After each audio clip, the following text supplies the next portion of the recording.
Bonjour, chers auditeurs, auditrices de Derrière l'image. Toujours une heure de cinéma à Radio Centre-Ville. Guy Ménard à l'animation, accompagné de Maxime à la régie. Bon matin, Guy. Bon matin, Maxime. Aujourd'hui, bien sûr, Maxime, tu nous as préparé une capsule. Oui, je suis allé un petit peu dans les méandres de la plateforme Mubi, aller découvrir un peu de cinéma d'avant-garde contemporain. Ah, génial. Pierre Pajot va également s'entretenir avec Benjamin Pelletier, directeur de la programmation de cinéma moderne, et Alexandre Domingue, président fondateur de Cinéma Moderne, afin de parler maintenant un peu de cette institution qui est sur la rue Saint-Laurent. Et nous ouvrons l'émission avec Koualé. Bonjour Koualé. Bonjour. Accompagné de Robert Daudelin. Bonjour Robert. Bonjour. Afin de parler du dernier film de Koualé, Mère Saigon. Oui, c'est bien ça. Toi, t'aimes ça, t'es un grand-mère, mère. Le prochain film, ça va être la fille. Je garde ça simple. Tu gardes ça simple. Ouais. Mais on garde un très bon souvenir de la grand-mère. C'est vrai? Oui, oui, tant mieux. C'était un film formidable. Mais Mère Saigon, c'est autre chose, mais c'est aussi un film qui m'a beaucoup touché, moi, en tout cas. C'était une vraie surprise. J'avoue que je l'avais raté pour des raisons d'horaire au RIDM, mais je sais que beaucoup de gens l'attendaient. Et déjà, la projection a été très courue au RIDM. Beaucoup d'amis m'en ont parlé et c'est vraiment une découverte. La démarche qui préside au film est formidable. Et d'ailleurs, ma première question, justement, c'était est-ce qu'il y a un travail d'enquête préalable au tournage? Est-ce qu'il y a une enquête qui a été longue? Vous êtes d'abord allé à Saigon, vous avez fait connaissance des personnages avant de débarquer avec la caméra et Mathieu? Pour faire une histoire courte, en fait, je travaillais sur une fiction. J'avais un scénario. J'avais une première version de scénario, mais j'arrivais pas à cerner les couleurs de mes personnages. C'était très conceptuel. Au niveau du récit, ça se tenait, mais j'arrivais pas à rentrer en fait dans les personnages. Donc j'ai décidé d'entreprendre un voyage de recherche au Vietnam. Puis je suis parti un peu à la recherche de mes personnages dans le réel. Donc je me suis un peu infiltré dans ce réseau, dans cette communauté. Puis à un moment donné, à travers le voyage, j'ai comme oublié que j'étais là pour faire la recherche. Puis je me suis lié d'amitié avec des humains que je trouvais extraordinaires. Puis j'ai complètement oublié, en fait, ma fiction. J'étais juste là à développer des relations humaines. Puis, à un moment donné, le réel a pris le dessus, puis le documentariste en moi est tout le temps en train d'observer le réel, de tester, d'observer, de comprendre ses possibilités. Puis, le film s'est imposé à ce moment-là. Je me suis dit, je pense qu'il faut que je laisse le projet de fiction de côté et que je m'attarde à ces vrais humains qui se présentent devant moi, à ce réel, cette matière qui est vraiment extraordinaire. Et c'est de là qu'est né le film. Et juste pour situer un petit peu nos auditeurs, l'œuvre dresse vraiment, comme vous le mentionnez, des portraits intimes des membres de la communauté LGBT+. Et ce qui m'a énormément touché, puis c'est dit dans le film à un certain moment, c'est que à vous attarder à ces gens, comme des humains, comme vous le mentionniez, vous évitez à peu près tous les clichés. Parce qu'il y a un danger à aller tourner un peu à l'étranger, parce que pour vous, non, parce que c'est votre pays d'origine, mais pour nous, je veux dire, le Vietnam peut paraître comme un pays un peu exotique. Et là, on peut, je veux dire, déjà établir certains clichés. C'est important dès le départ dans votre façon d'aborder les gens, de monter le film, de le conceptualiser, que tous ces clichés qu'on a parfois en tête soient évacués. Je pense que c'est une responsabilité qu'on a là, en tant qu'artiste. Moi, c'est ma posture.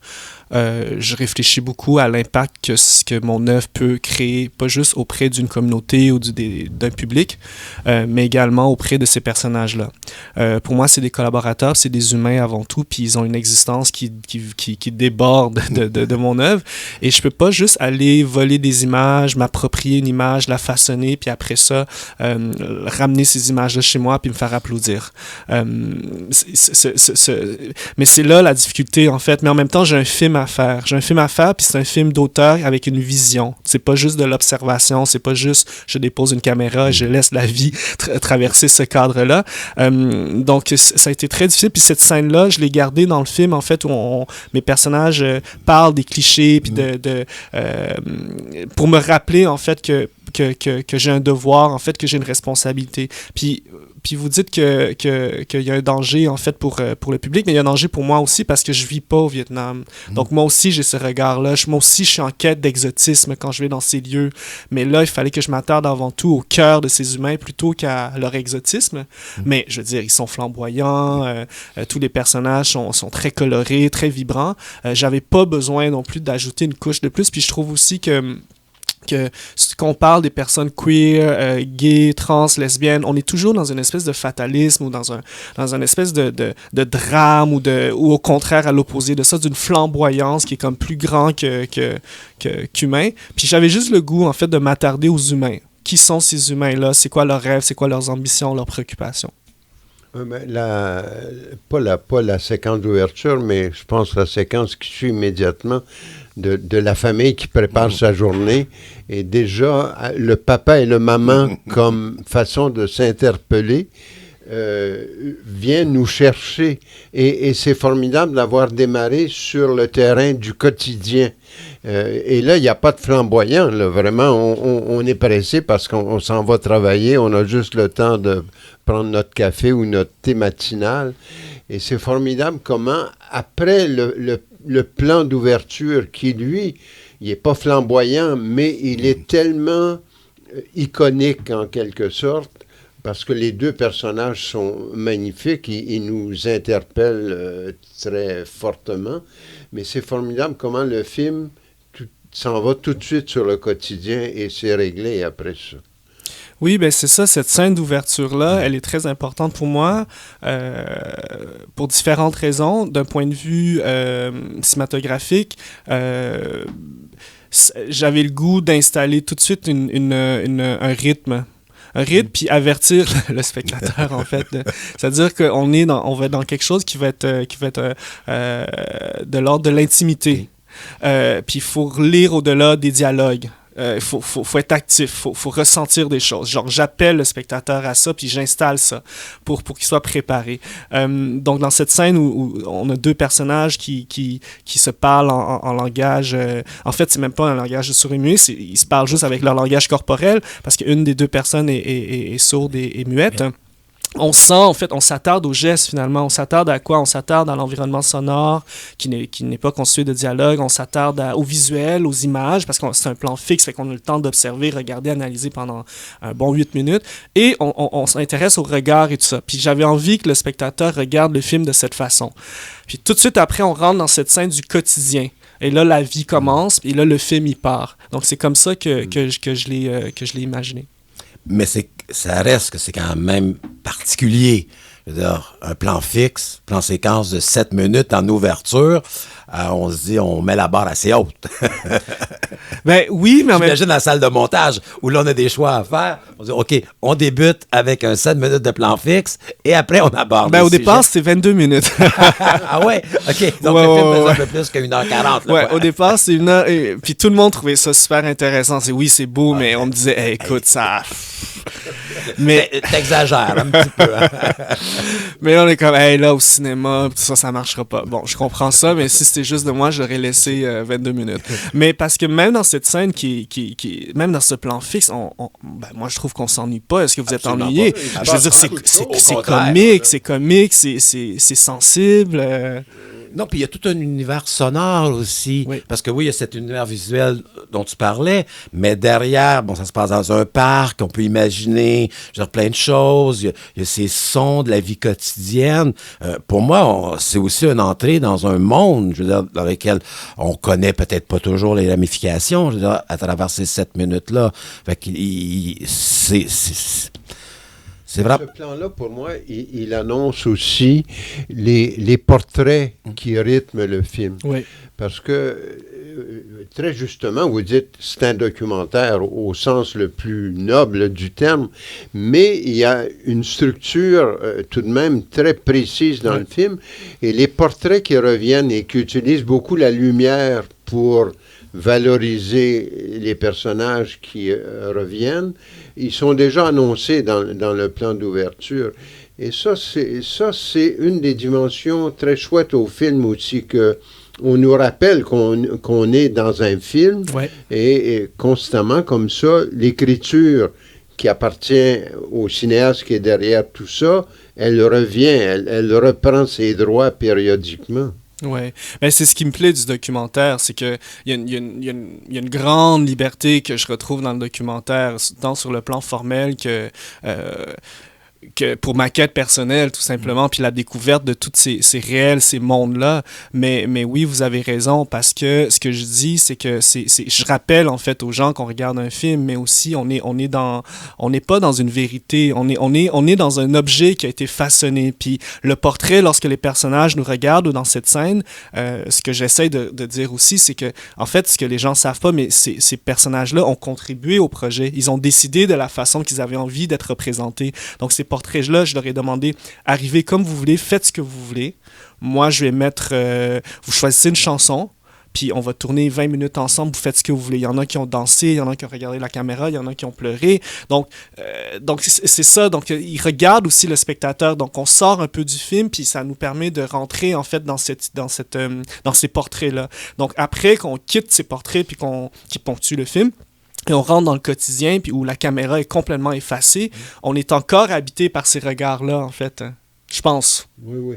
Mais il y a une chose qui m'a beaucoup frappé aussi, c'est la présence du rêve dans ce qui est filmé. Ces gens-là rêvent beaucoup. Ouais. On peut comprendre pourquoi. Ils ont besoin de rêver pour se conforter dans leur choix de vie. Mais c'est formidable comment ils le disent. Par exemple, il y a quelqu'un qui dit « J'ai sombré dans le pays des rêves ». Puis, celle qui va chanter dans la rue, parmi les passants, là aussi, la chanson parle du rêve. Le rêve revient souvent dans le fait, leur façon de se définir par rapport à leur quotidien, leur nouveau quotidien en quelque sorte. Ouais. J'aime beaucoup jouer avec toutes ces couches-là de compréhension. Moi, c'est le plaisir de faire du cinéma, pour moi, réside dans ces possibilités. De multiples sens, des fois très littérales, des fois, ça peut prendre différentes dimensions. Mais l'onirisme, le rêve, pour moi, c'est aussi le rapport entre le réel et la fiction, d'une part. Quelle est la part de réel, quelle est la part de fiction dans une œuvre, dans cette œuvre? Qu'est-ce qui est représentation? Qu'est-ce qui est auto-représentation? Qu'est-ce qui est mise en scène? Qu'est-ce qui est réel? Et d'autre part, dans le sujet, il y a aussi ces gens qui rêvent. Ils rêvent d'une vie meilleure. Ils rêvent pour s'évader. Et leurs rêves aussi sont très limités parce qu'ils savent pas ils ne connaissent pas ce qu'ils ne connaissent pas.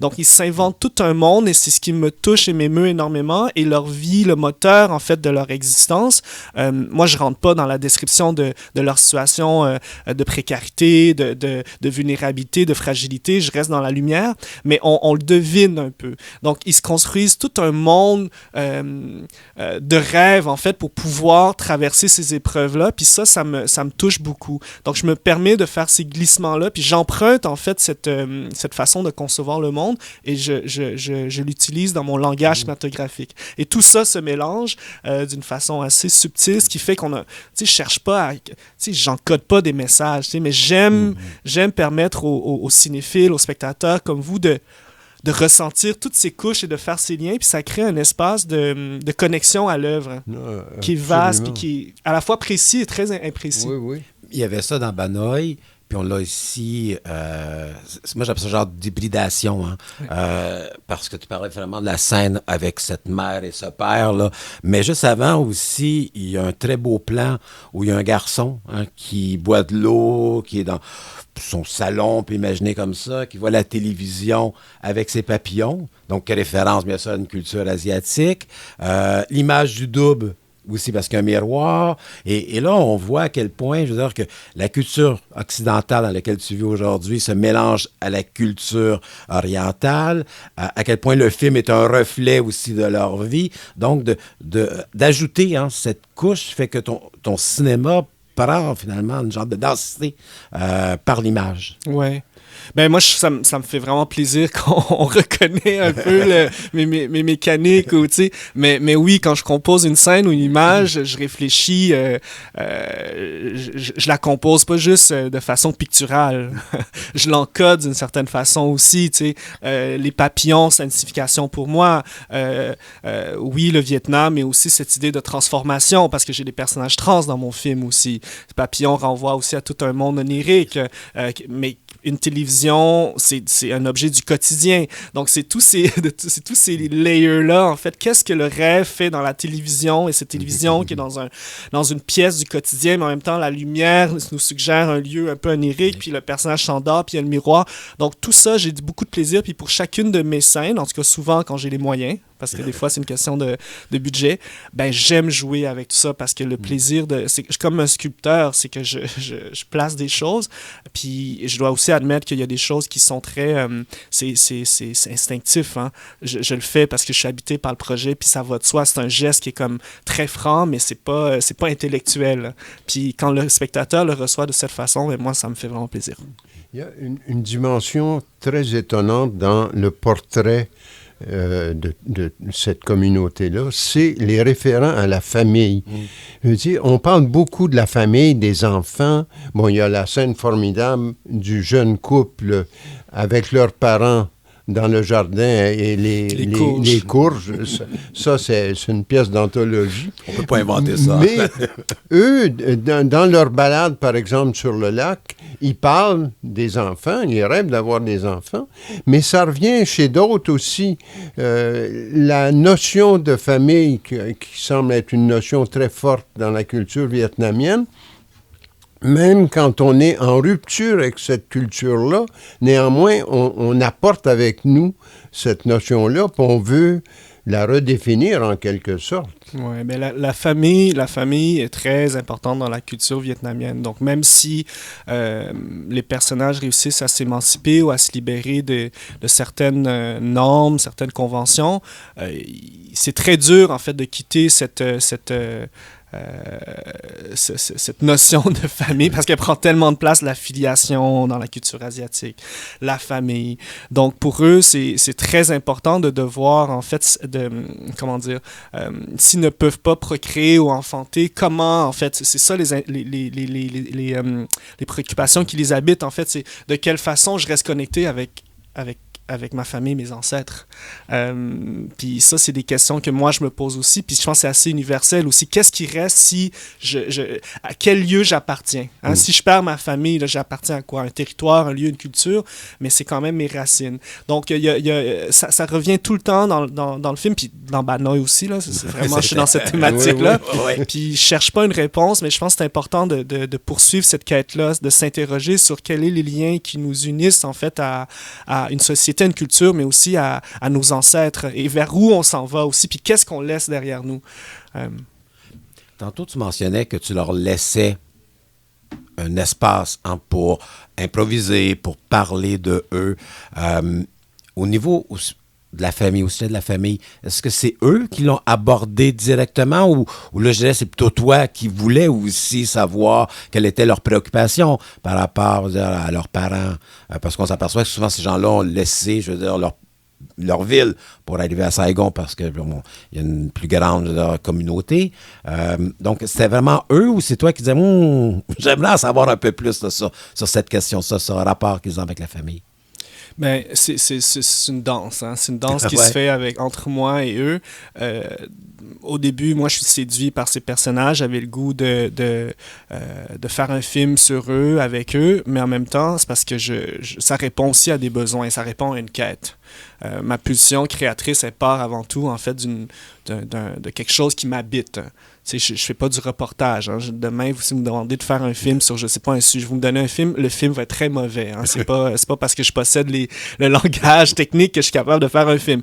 Donc, je suis déjà habité par ces préoccupations. Donc, c'est sûr que je me retrouve en eux. Puis, ce qui est intéressant, c'est que pour chacun des personnages, je vois une part de mon identité. Donc, j'explore un peu ces questionnements-là ou cette démarche-là à travers leur existence. Donc, il y a un point de départ, il y a un cadre, il y a un film, puis j'ai une vision qui est assez claire.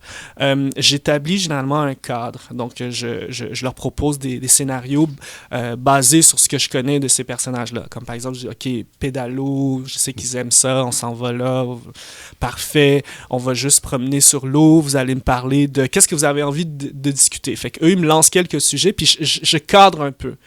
Mais je les laisse quand même aller, c'est-à-dire que j'établis le cadre, puis après ça, des fois, je précise. Des fois, je les amène vraiment dans une direction où je peux me reprendre dans une autre scène aussi. J'ai pas besoin de contrôler tout de suite à ce moment-là. Je laisse vraiment le moment durer. Fait qu'il y a une part de mise en scène, mais je travaille, sinon je ferais de la fiction, puis ça m'intéresse pas. Donc, je me laisse surprendre aussi, parce qu'ils me surprennent très souvent, une fois sur deux, là. Ils m'amènent quelque part, je fais « Oh mon Dieu, je l'avais pas du tout pensé, j'ai pas scénarisé, mais c'est super intéressant. » Et ça perturbe toute l'écriture. Fait là, je suis obligé de rentrer chez moi le soir, puis le lendemain, on continue à tourner et je dois repenser à toutes les scènes. Donc, le montage un peu se redessine au fur et à mesure qu'ils me surprennent. Mais il y a une magnifique scène par rapport à ça.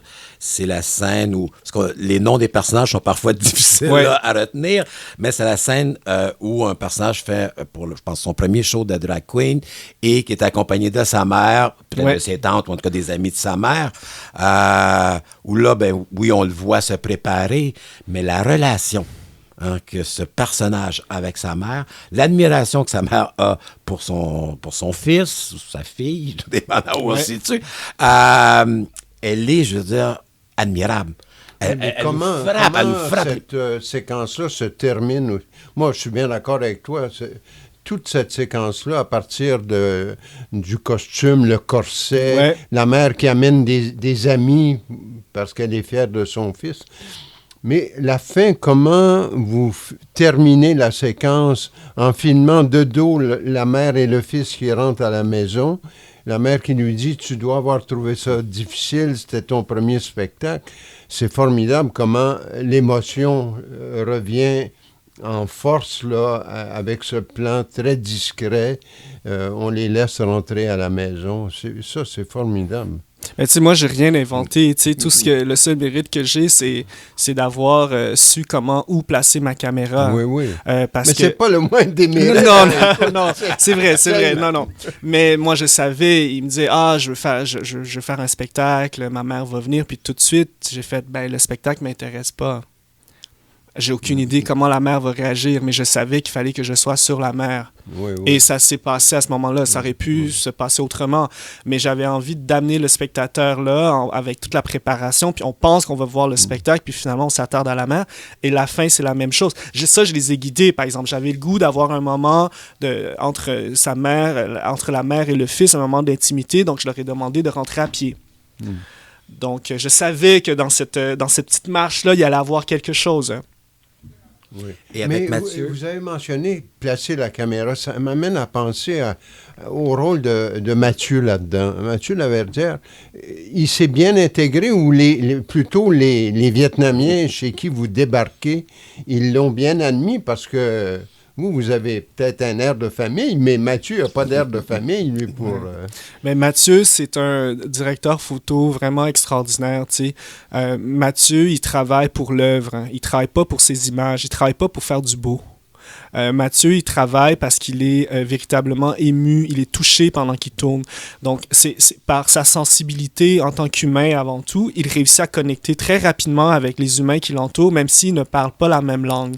Il saisit ce qui se passe dans la scène, il ressent les choses. Et ça, pour moi, c'est une grande qualité d'un directeur photo, même en fiction. C'est qu'au-delà de créer une belle image, une belle lumière, il est au cœur, en fait, de l'action, surtout en documentaire. Donc, et Mathieu a cette façon aussi de rencontrer les gens très simplement, bonjour, comment ça va, puis les gens l'aiment tout de suite. Fait que c'est très, très, très facile. Puis il n'y a pas peur non plus d'être en proximité, en relation. Il établit très facilement cette intimité avec les personnages. Puis même que des fois, je laissais aller parce qu'il y avait comme lui aussi un instinct. Il dit « Ah non, il faut que j'y aille. » Tu sais, ça se passe. Puis ce que Mathieu fait aussi, qui est extraordinaire, c'est que quand on termine de tourner, souvent Mathieu il part avec sa caméra puis il dit « Je vais continuer moi à tourner. » Fait qu'il part faire ses trucs, un peu comme un photographe. Puis il revient, puis il dit, tu verras, là, il n'y a rien d'intéressant, mais écoute, s'il y a de quoi, ça peut peut-être aider le montage. Puis quand je regarde ces images, c'est le fun parce que moi, je suis pas au courant de ce qu'il fait. Fait que c'est vraiment, il y a un ajout, il y a une valeur ajoutée. C'est toute sa sensibilité qui se déploie lorsque le réal n'est pas là, en train de lui dire, hey, cadre ça, va là.